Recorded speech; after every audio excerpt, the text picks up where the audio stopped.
Welcome to My Morning Cup, a podcast produced by Costa Media Advisors and brought to you by the generous support of the Tennessee Valley Authority. To learn more about TVA's impact on our community, follow TVA on Instagram @TVA and on Twitter X @TVA News. My Morning Cup, where we have interesting conversations with genuine people. I'm Mike Costa, your host.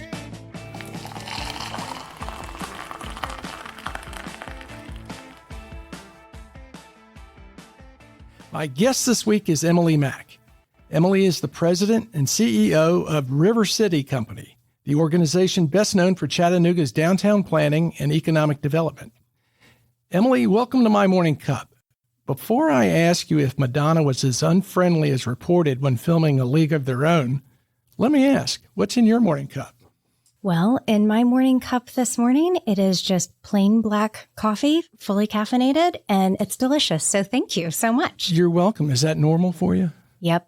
Every morning. You don't doctor it up like 90% of the people out there? Nope. Just plain black coffee every single morning, and it's what gets me going. How many you do? Well, I guess I should be honest. Well, you could. I mean, so usually 2 at home. Yeah. And then when I get to the office, usually another one. Yeah. When do you quit? About 10 o'clock or so? Yeah, roughly. Yeah. I can't then I go just much longer. switched to straight water. Yeah. Yeah, pretty crazy like that. I switched to decaf a number of years ago. Oh, well, good for you. I can't taste the difference. I taste the difference in my my gumption. Yeah. Yeah. I used to do a lot of caffeine. I can't do it anymore. All that tells you is I'm old. Not at all.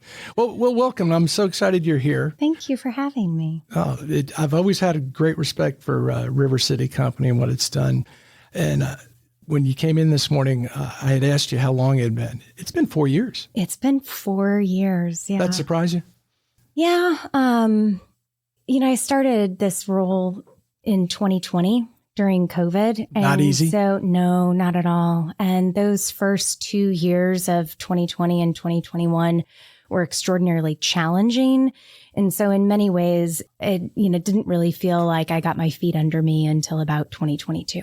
Yeah, and we're going to talk in depth about River City in a little bit, but I would imagine one of the hardest things, because most people come in to a new role and they got to get to know their team. They got to get to know their clients. But you also had a board you had to get to know, and you couldn't do that by sitting across the desk from them. No. And so just building those really healthy, robust relationships, not just with your team, but also your board. We work so intimately with the city and the county leadership and philanthropic partners and other partner organizations and community organizations. And so to do that in the middle of a worldwide pandemic was daunting. Yeah. No hill challenging. Yeah. Well, as I said, we're glad you're here, but I do want to start at the beginning.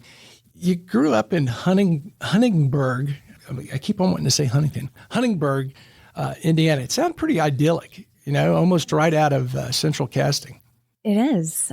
So Huntingburg, Indiana is a small town, population about 6,500 people in southwestern Indiana, kind of down near the Ohio River. And I grew up in a house that was a block away from essentially the intersection of Main and Main. And that's where I lived for the first 18 years of my life. And it's got a beautiful historic downtown. I was so fortunate to have incredible family and friends and really had a wonderful childhood growing up. Was John Mellencamp music just pumped through the town and everyone just kind of... Well, that is absolutely what I grew up with, was a lot of Mellencamp. And so I distinctly remember I had Mellencamp cassettes, all over my bedroom.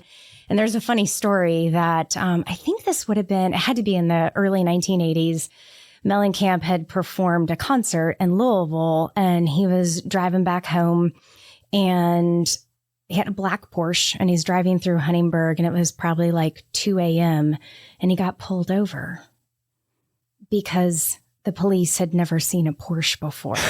And they were like, what is this? And they just wanted to look at his car. of course, everything was great. And they obviously, he didn't receive any tickets or anything like that. And he just went on home, but they had never seen a Porsche before. So, but yeah, it was an idyllic childhood in a beautiful town. I don't want to say those type towns are lost in America, but they sure made up what America is. Yeah. Enabling you to grow up in a small town and have that sense of being.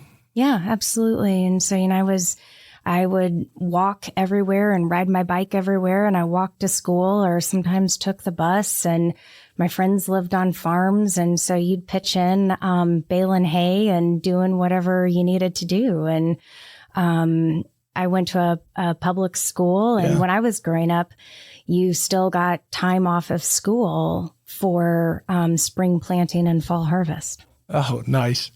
Speaking of pitching, I'm gonna hit you with the League of Their Own question. Yeah. And I learned that you actually had a minor role in that when you were 14. I was an extra in the movie. Yeah. So it was shot in your hometown. Part of the movie was filmed in my hometown. So part of it was filmed in Evansville, Indiana, and then the other part of it was filmed in Huntingburg, Indiana. And so League Stadium, it's called League Stadium, is still there today. The scoreboard, everything, there's actually a small museum dedicated to the movie.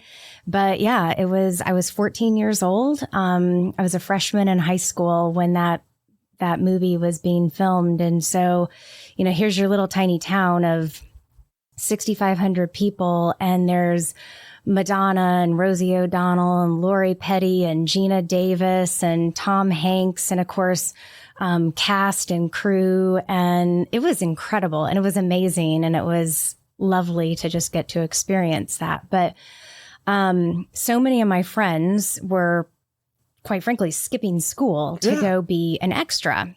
And I asked my parents, I was like, please, let me miss school to go be in this movie.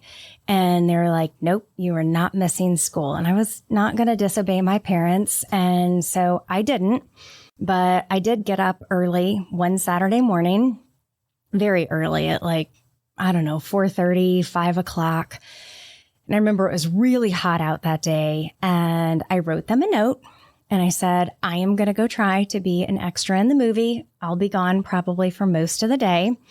And I went to the stadium. It's near the city park. And so I remember it's a couple blocks away, and you had to go through the whole costuming thing. And so they fitted me for a dress, and they did victory rolls in my hair and makeup and everything.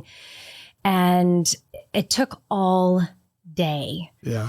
And I remember sitting in the stands. I did take homework with me. I took my algebra homework with me because I needed to do something while you're sitting there. And they were filming multiple scenes. And I remember most of the morning was spent. It was, they were filming scenes where the players, the Rockford Peaches, were actually playing. And so, there's stuff going on the ball field. And then later that afternoon, they were filming the scene, about an hour into the movie, where the owners are talking. And they told me, they're like, okay, this is your role. And so I was to get up, and I was to walk behind the owners, and I was to point. And I'm like, okay, I can do this.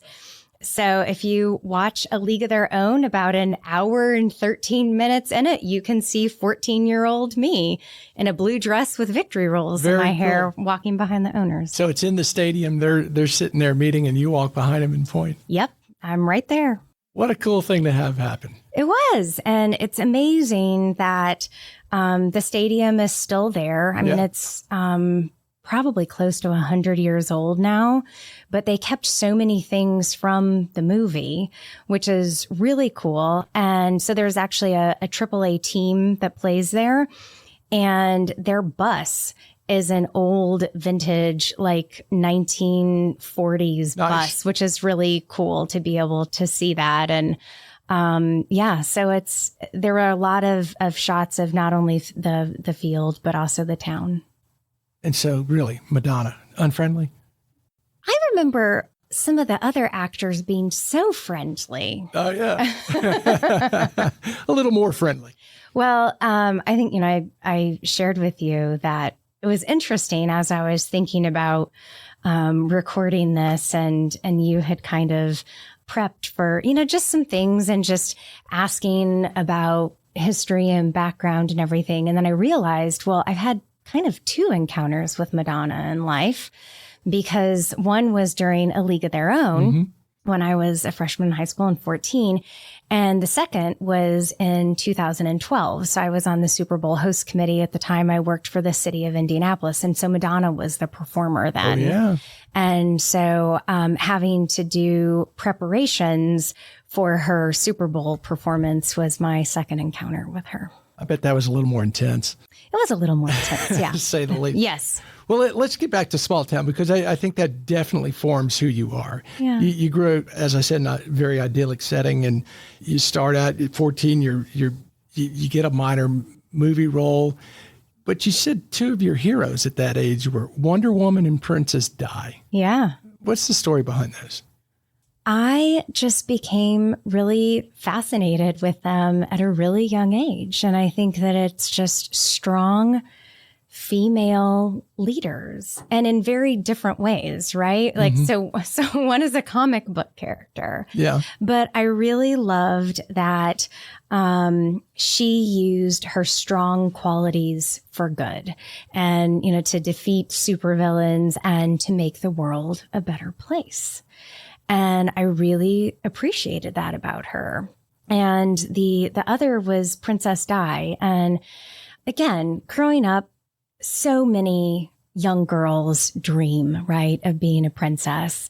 And so there was that aspect. But I just remember being fascinated and enamored with her commitment, her dedication, and her passion to making the world a better place. And so her dedication to children and to hospitals, her work in the 1980s relative to AIDS, when it was extraordinarily scary for most people, and she's shaking hands and hugging and loving on people who had been diagnosed with AIDS and landmines. And I just remember again thinking, wow, she is using her position and her talents and her skill sets for good, and to make the world a better place and to break down barriers. And I just really appreciated that about her. And that was a time when AIDS first hit, that AIDS patients were being quarantined, and you didn't really get near. We didn't know. Right. So people didn't get near him, and she very publicly embraced again an AIDS patient. Yeah. Again, growing up in Indiana, when I was in middle school, I believe it was, that's when Ryan White and his story really came out. And he lived in Indiana, didn't he? Yeah, he lived in Kokomo, which was almost 4 hours away from where I grew up. So it was, Kokomo's about an hour north of Indianapolis. But again, like that really helped shape, watching what Ryan White was going through, and also Princess Di's work, and really helping to break down those barriers, dispel those myths, was really impactful to me. Well, and to the Ryan White point, he was a young, innocent kid, and a lot of people just associated AIDS with the lifestyle that they didn't agree with, where here was this innocent kid affected by it. Why would you ostracize him? And I think in addition to Princess Di, it was Elton John who really stepped up and said, wait a second here. Yeah, exactly. And so that, I just remember those were all just really impactful moments in my life. Obviously had an effect on you. Yeah. So growing up in a small town, you tell me you couldn't have had two more small town idyllic jobs as a kid growing up.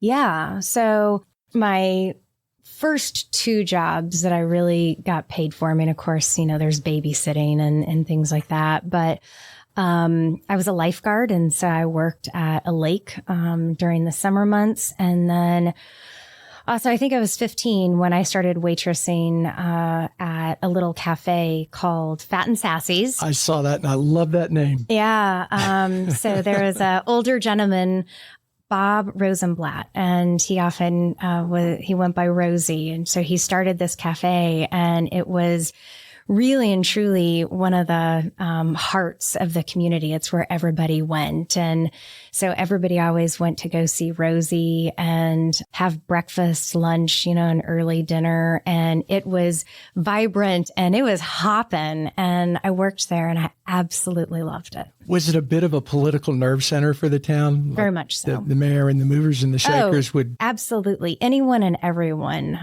would go there. And so it was really great to just... I loved waitressing. It was fun. Yeah. You never sat down. I mean, you were working from 7:30 in the morning until, 5:30, 6 o'clock at night, never stopped moving. Your feet hurt, your back hurt, every muscle in your body hurt. But it was so fun to be able to interact with folks. And I loved it. Like they were coming there to just, have a good time and to break bread with each other. And so to me, it was a way of serving them and making their day even better. Yeah. And I loved it. It was one of my most fun jobs. Well, and it's also a job where this different cast of characters is coming into your life at different tables. So, each table is almost like a different sitcom. It was. And so, we talked about the movie A League of Their Own. Yeah. So there was actually a second movie also filmed in Huntingburg called Hard Rain. It's a little less popular, but Christian Slater and Minnie Driver and Morgan Freeman and Betty White and Ed Asner were all in that movie. And I was working at the cafe during that time. Well, it's a small town. There's one place to get pizza. There's one place to get Chinese food. There's one place to get, some breakfast food and lunch and early dinner. So that is the only place to go. And so I distinctly remember when they were scouting that movie and all the crew came in and stuff like that. Like I just got to know all of them because it was literally the only place in town where you could get coffee. You have siblings? I have one sibling. I have a sister who's about 6 years younger than me. So you probably grew up with a good girl dad. Someone putting confidence in you. And I'm saying that because of some of the things that you've idolized or Wonder Woman, Princess Diana, strong women. Can you talk about that a little, how important that was? Yeah. I had an incredible dad. My dad passed away last year. Oh, I'm sorry. He was the best girl dad. And so he really instilled in me that I can do anything that any man can do. He told me, he was like, you're probably going to have to work harder. You're going to have to work ahead. You're going to have to be smarter. You can never give up. But he was always there for me. And he always surrounded me with wisdom and guidance. He always gave me incredible advice. He was so logical. But at the end of the day, he always surrounded me with love. That's the most important thing. I've got 2 daughters, and it's so pleasing to watch them grow up, but you also try to give that advice the way your dad gave it and be there to be supportive. But you're right. You have to work twice as hard to be noticed. Sometimes, yeah. And I, over the course of my career, I have worked in extremely male-dominated fields. And even in college, when I think I was 19 years old, maybe 20 years old, I worked a summer at a large construction project. And so it was me and about 400 men. What did you do? I literally worked construction. So I worked on the restoration of the West Baden Springs Hotel, which was a massive, about a $50 million restoration project in French Lick, Indiana. And it's a beautiful historic hotel. And I was on the paint crew.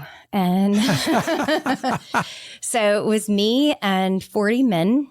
And I would often get assigned some of the more unique tasks because I'm not a very tall person. If I stand up really, really straight, I'm about 5'2".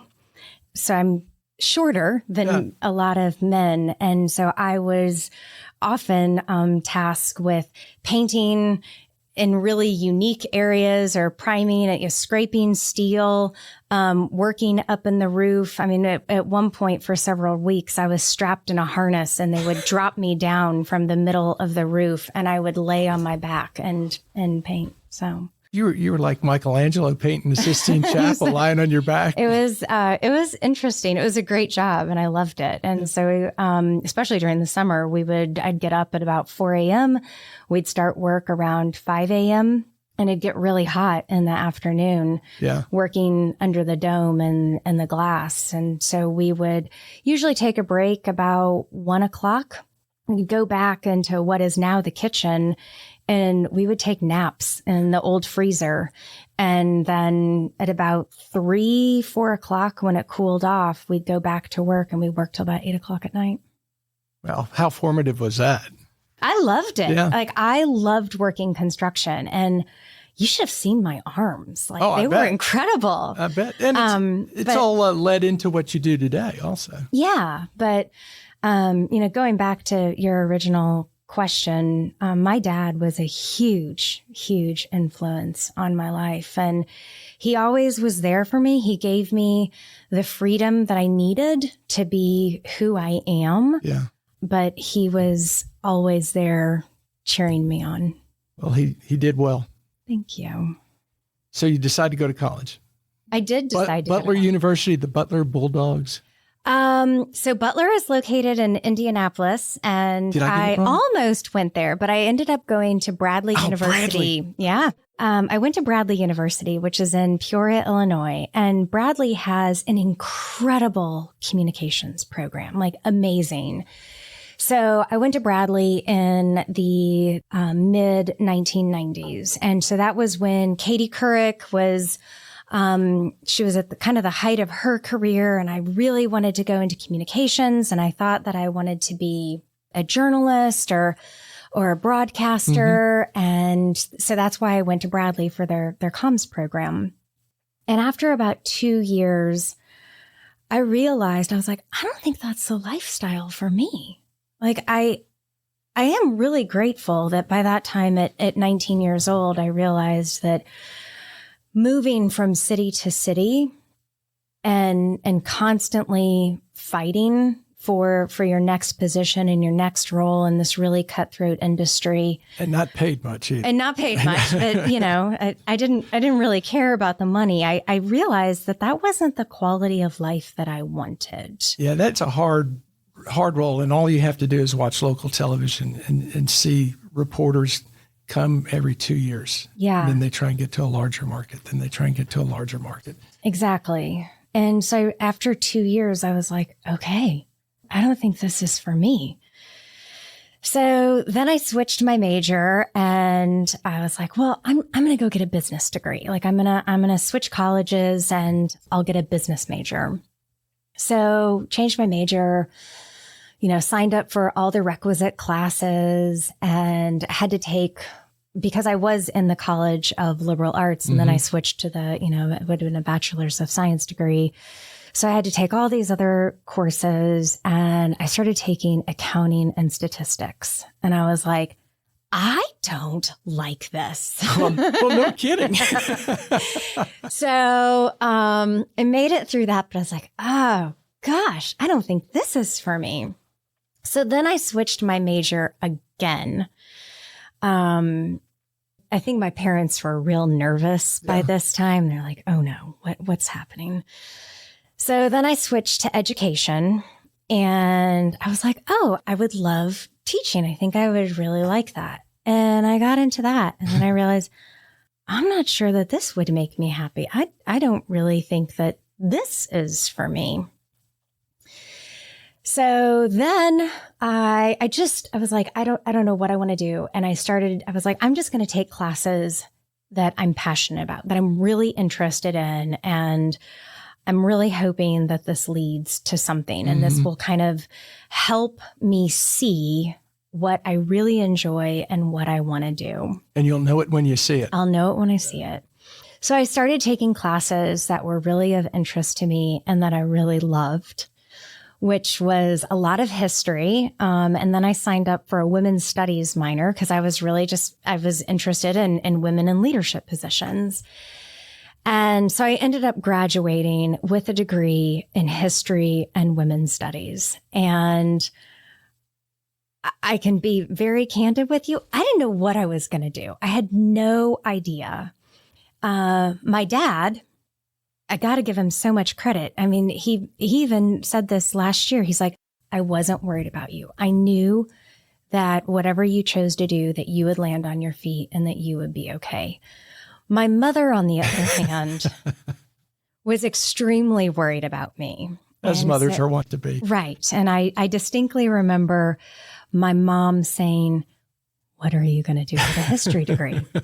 Are you going to teach? And I was like, oh, no, I'm not going to teach. And she's like, Emily, what are you going to do with a history degree? And I was like, I don't know, Mom. But look, Bill Clinton is president and the economy is good. I'm going to be fine. It will be okay. Like, let me just figure this out. So like every history major does, I moved to Chicago. And I ended up getting a job working for Dean Foods corporate headquarters in their corporate finance section. So you started out at Bradley with statistics and accounting. Oh, I don't like that. And you end up with Dean Foods. Yeah. Let me go back and ask you a question about as you were going through what you liked and you didn't like and realized. Was that the first time that you had self-doubt? Because in just talking to you a little bit about growing up and some of the things, I'm under the assumption that, okay, this is working out. I'm enjoying this. I'm going this. And then you get to college and it's like, well, that's not really what I thought it would be. Was there any of that? I mean, yeah. I mean, that was really hard. Like my sophomore and junior year and even in my senior year, I was like, I don't know what I want to do with my life. Kind of scary, isn't it? It's really scary. On the flip side, I also got really involved in numerous organizations at Bradley. So Bradley is about 5,000 undergrad students. And it's really nice because it's big enough where you don't know everyone, but it's also small enough where you can be really involved. And so I was really involved in my sorority and had a leadership position in my sorority and was involved in a lot of community events and organizations that way. I was also involved in numerous campus organizations. And that's what, I loved that. And I knew that part of me that I really liked being involved and working with organizations and working with the community. I just didn't know at that time in my life, right? When you're 19 and 20 and 21 years old, how do you turn that into a career? That's hard to visualize, isn't it? Yeah, I had no idea. But yeah, I absolutely had self-doubt. Yeah. So you get out of school, you go work for Dean Foods. How long are you with Dean Foods before you go, I don't really like this? So I was with Dean Foods for about 2 years. And I had, still to this day, I had an incredible manager, an awesome, awesome manager.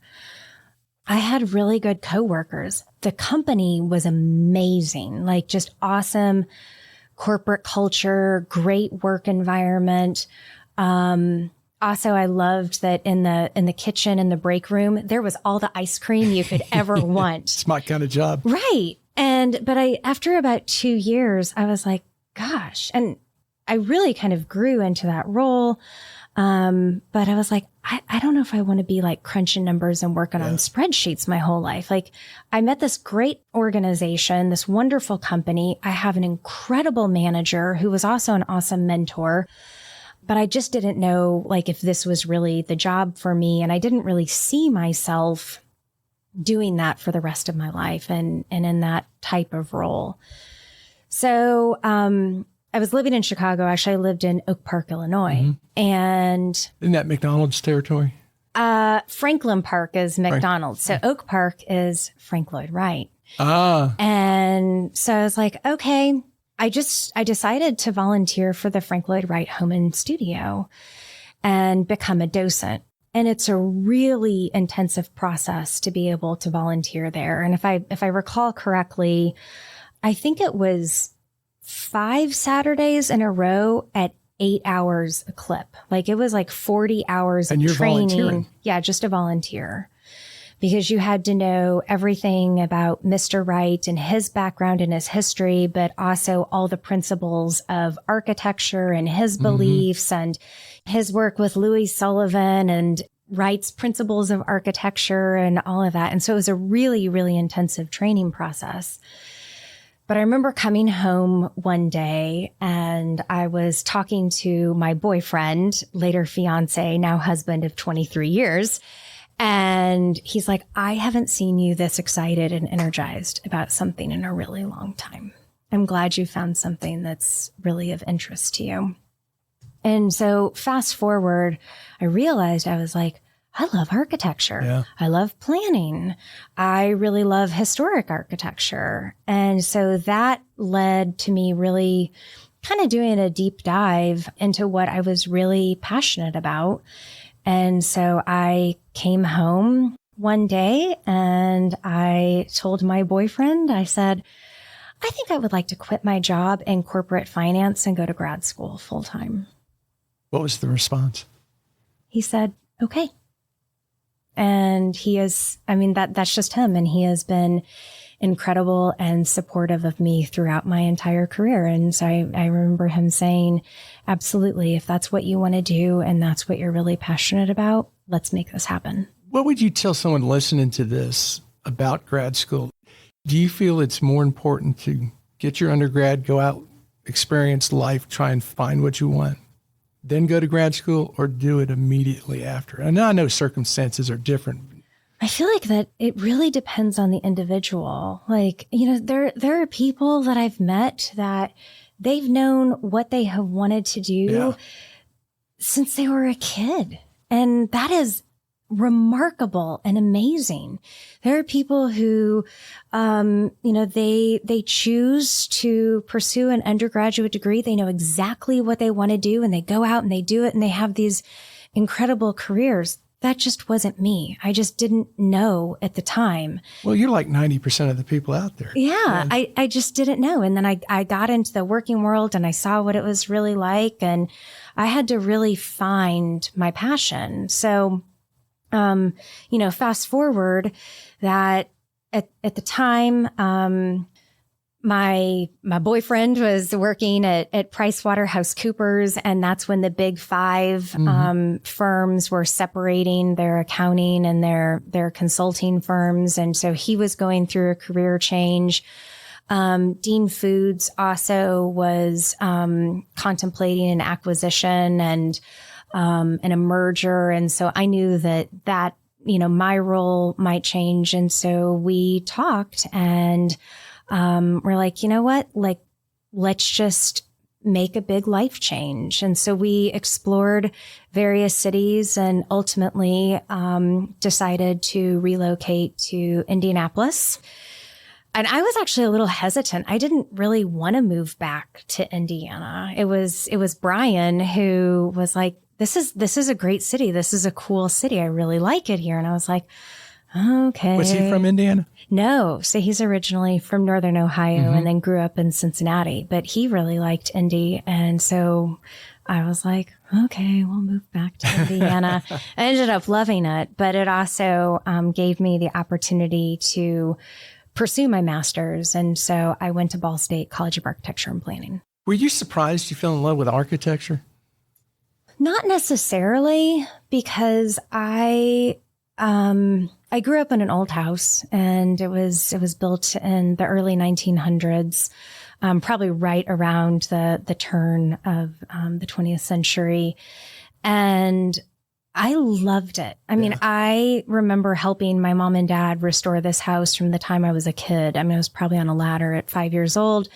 I learned how to restore all the woodwork in my bedroom. I did that by myself when I was 13. And then in college, I worked on the restoration of the West Baden Springs Hotel. But I've always known, like, there's just been something in me, the importance of the built environment, and that buildings and adaptively reusing buildings and redeveloping downtowns and civic cores, that it shapes a town, it shapes a city, breathing new life into buildings and sustaining them. It's always just been something that's in me. And so when I went to grad school, I was like, yes, this is what I was meant to do. Lit that flame. Yeah. So you're in Indianapolis. You get your master's from Ball State in architecture and planning. Then you kind of got in the public sector and learned really that aspect of it. Talk a little bit of your progression through there and of all the things you did in Indy, because I want to get to how that brings you to Chattanooga. Yeah. So after graduating from grad school, I got my first job at the city of Indianapolis, working for the Indianapolis Historic Preservation Commission. And my job was a preservation planner. So Indianapolis has 18 locally designated historic districts. And it's very much, if a neighborhood wants to become a locally designated historic district, it's very much a grassroots effort. And historic preservation it's big in Indy. And so really preserving neighborhoods and preserving that built environment and downtowns and commercial areas. So that was my job, was to work with neighborhoods and business organizations and the downtown area on creating preservation plans for those communities. And that is really intensely working with those groups, with those organizations on not just architectural design, but land use and infrastructure and connectivity, to really help guide and shape growth and development in those specific areas. And so I did that for about 2 years, and I loved it. I mean, still to this day, one of my most favorite jobs. Absolutely loved it. But after about 2 years, I was approached by the mayor's office to serve as a mayor's neighborhood liaison.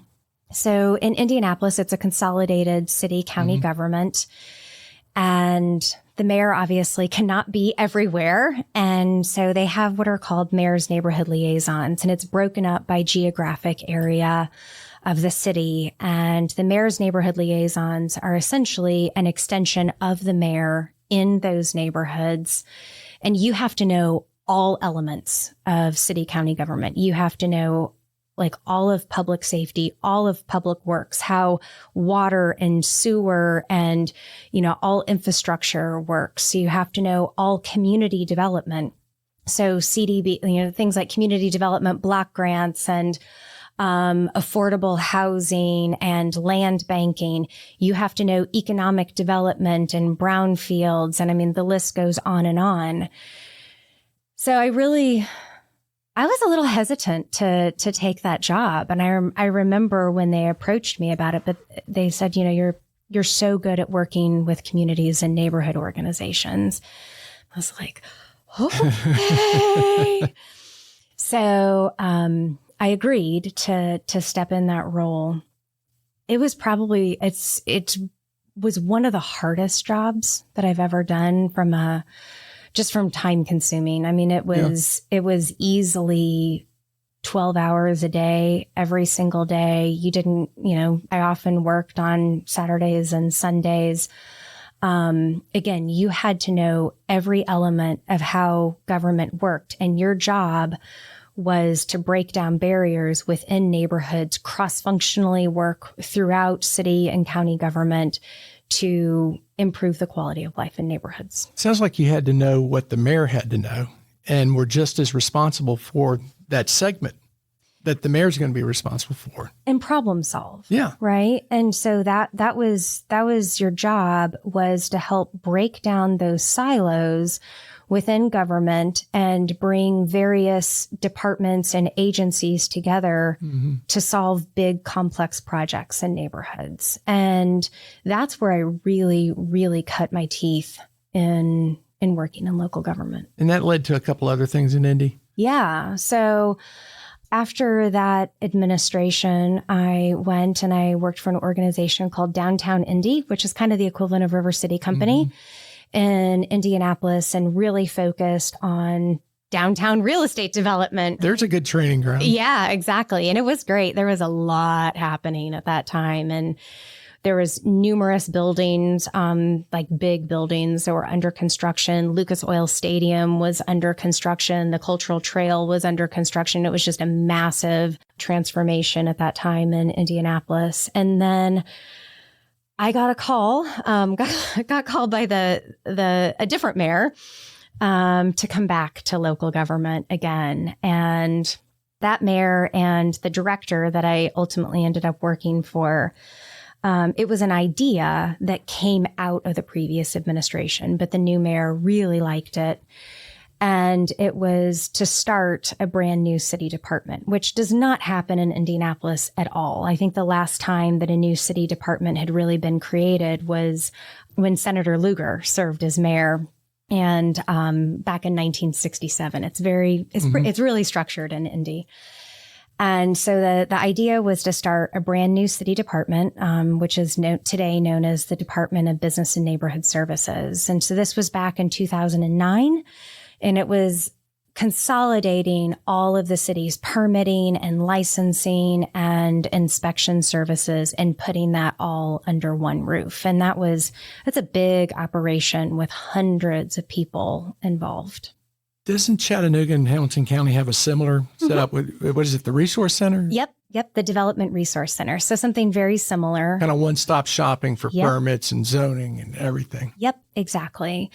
So I agreed. I was a little hesitant. Again, I was like, oh, this is a big job. Well, talk about that a second, because you're obviously doing well, progressing. People are coming to you saying, we want you to do this, but you're just going, can I handle this? How do you convince yourself that, yeah, I'm up for this?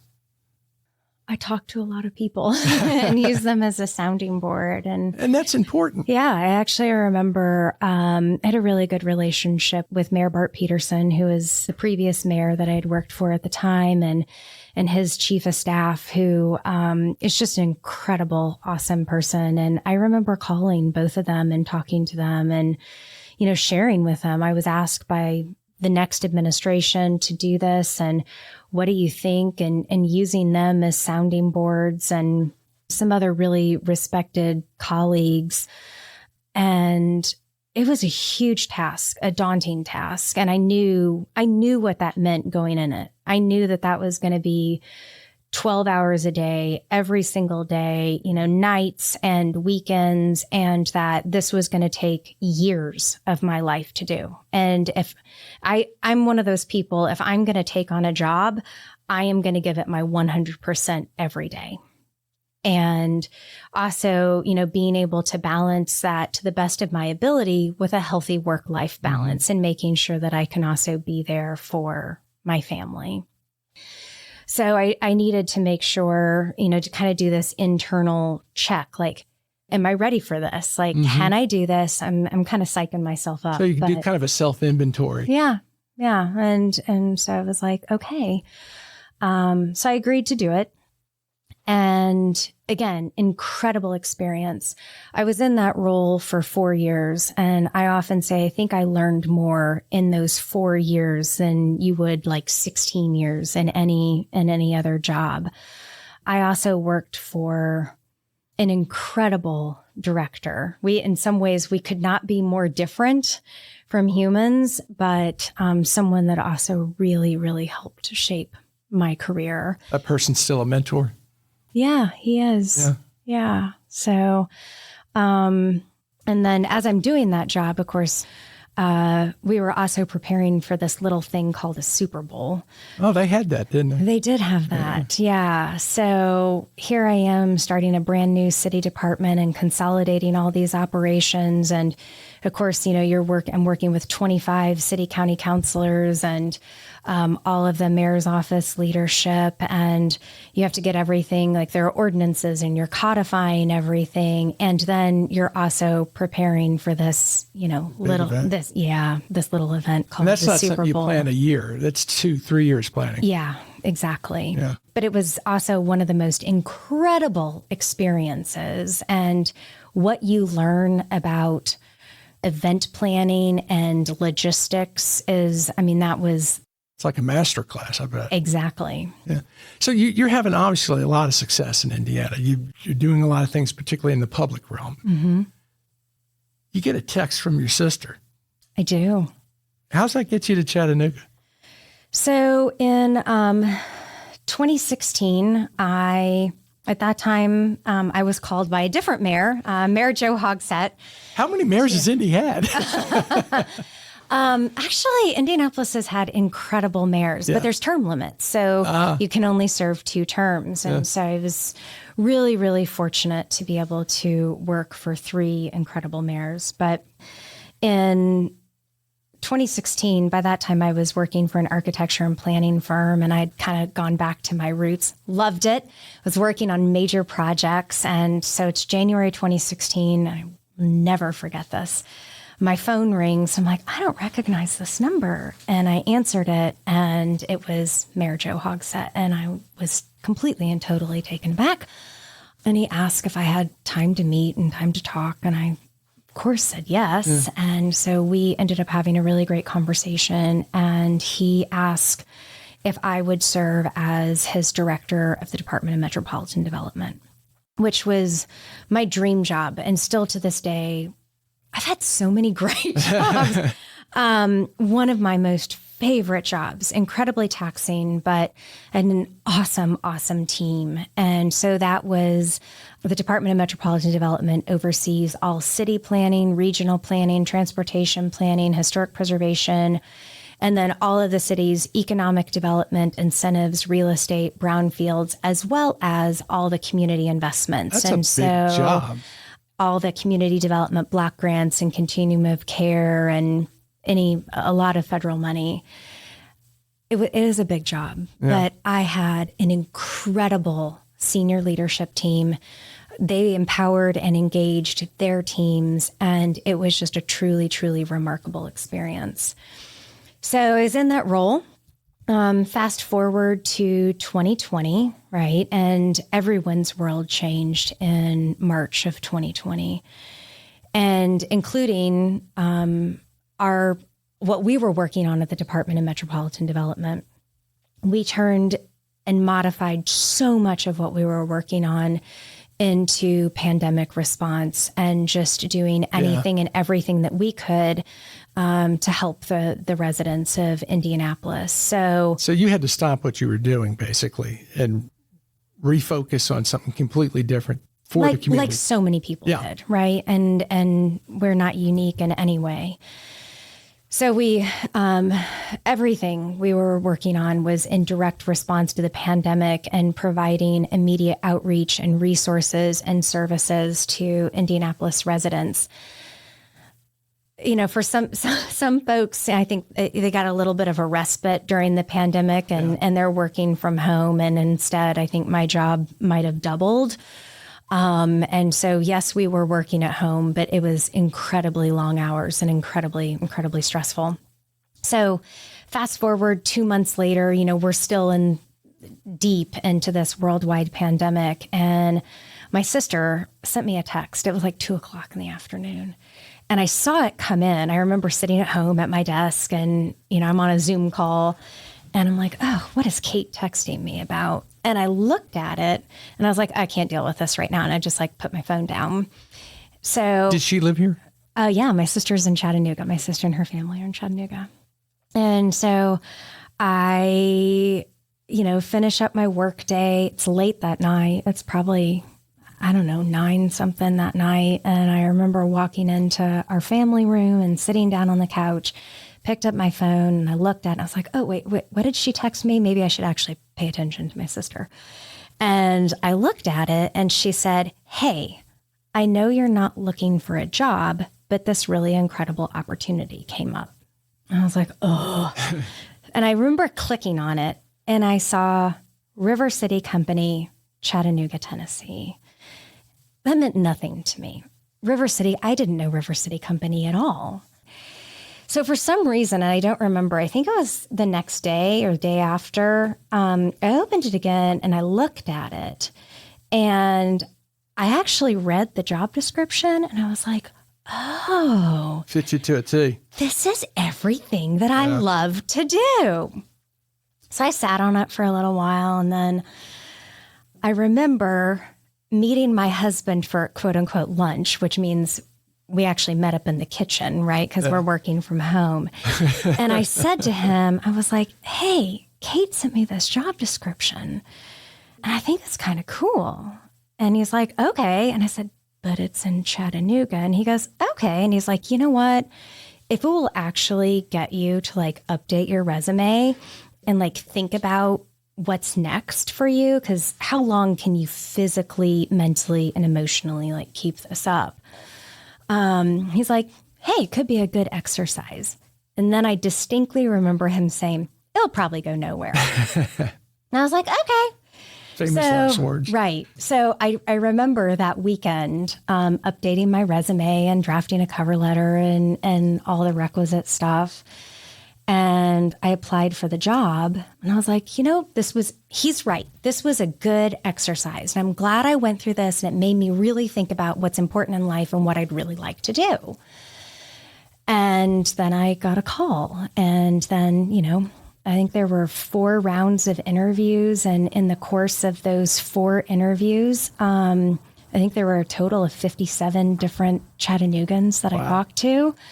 But one thing led to another, and here I am. Here you are. And you came in at a time, worldwide pandemic. People are sending people home from work. So downtown is emptying out. Yes. Particularly lunches. I know some restaurants closed up. Absolutely. And I don't know if the Lookouts started their discussions of we need a new stadium at that point, but that's a challenge to walk into. How do you recover from a pandemic? So you went into that wide-eyed knowing what was up. Yeah. Well, I mean, I was living it. I saw it in the city of Indianapolis and what that was doing to downtown and to those businesses. And so it was absolutely top of mind. And so thinking about downtown recovery, right? What is going to happen to downtowns? What is next for downtowns was something that I was living and breathing every day already. And so then to think about, okay, what does that mean for Chattanooga, right? What can we do to help downtown Chattanooga successfully emerge from this worldwide pandemic? What can we do in the short term? What do we do in the long term? How do we help our property owners and our businesses and our area attractions? How do we welcome people back to places of employment and enjoyment? And so that's what I lived and breathed in 2020, 2021, 2022, and in some cases still today. I want to get to present day River City, and we're running out of time, and I got a few more questions for you, but can you give a high altitude overview of the challenge of the lookouts are moving? Yeah. And we got to update the 21st century waterfront. Can you just give a 50,000 foot view of what may be coming, or the process that you went through to decide what may be coming? Yeah, absolutely. And first and foremost, it started with Chattanoogans. It started with asking our Chattanooga community if there were to be features and amenities added to those riverfront parks, if the baseball team does relocate and there is redevelopment opportunities for AT&T Field, what do you want? What do you want to see and do and experience?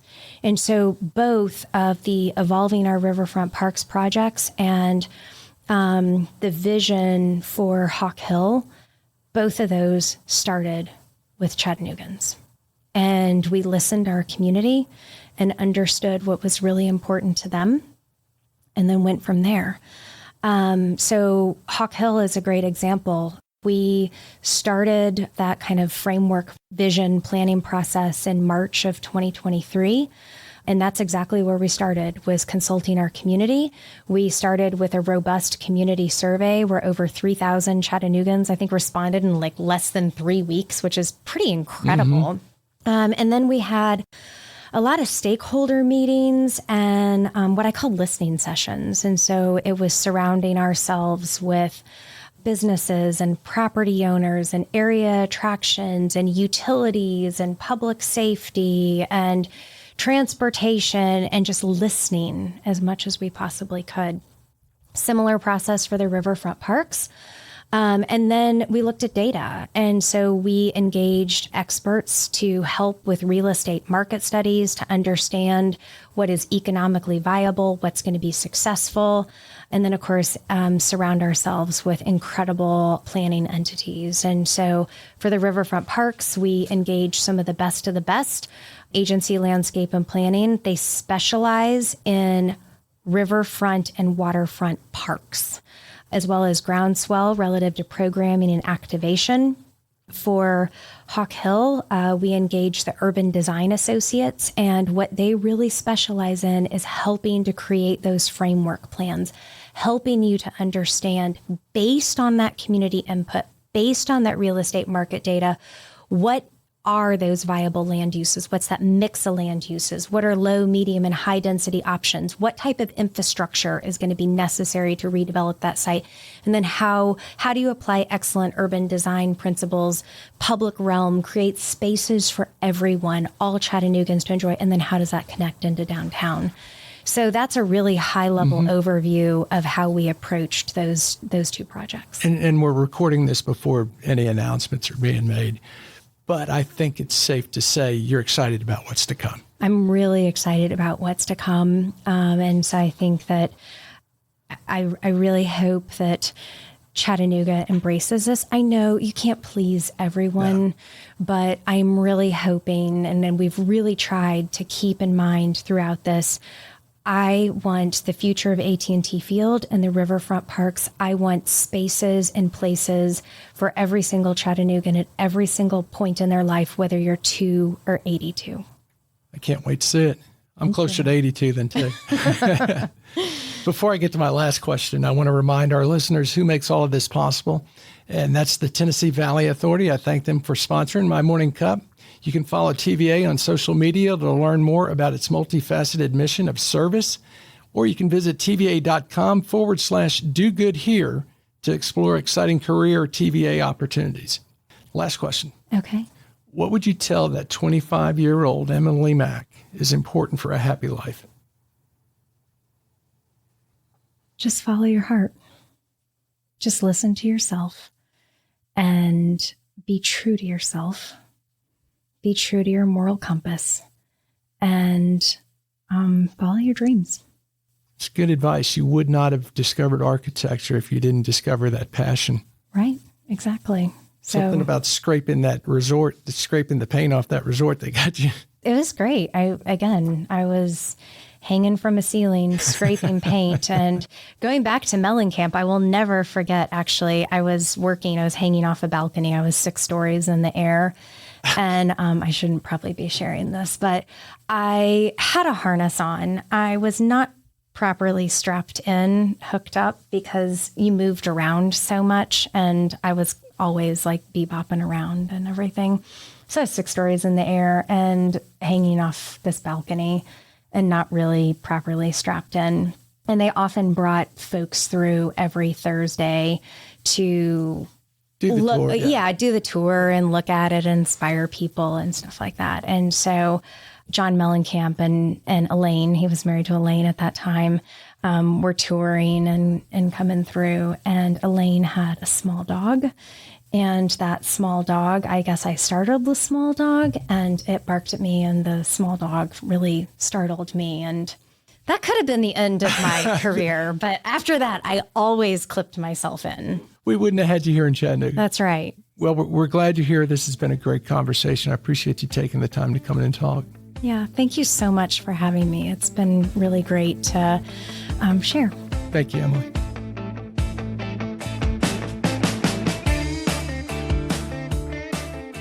Thanks for listening to My Morning Cup, a podcast by Costa Media Advisors. If you liked this episode, please share it with a friend. I release a new episode each week, so be sure to subscribe on Spotify, Apple, Google, or wherever you listen to podcasts.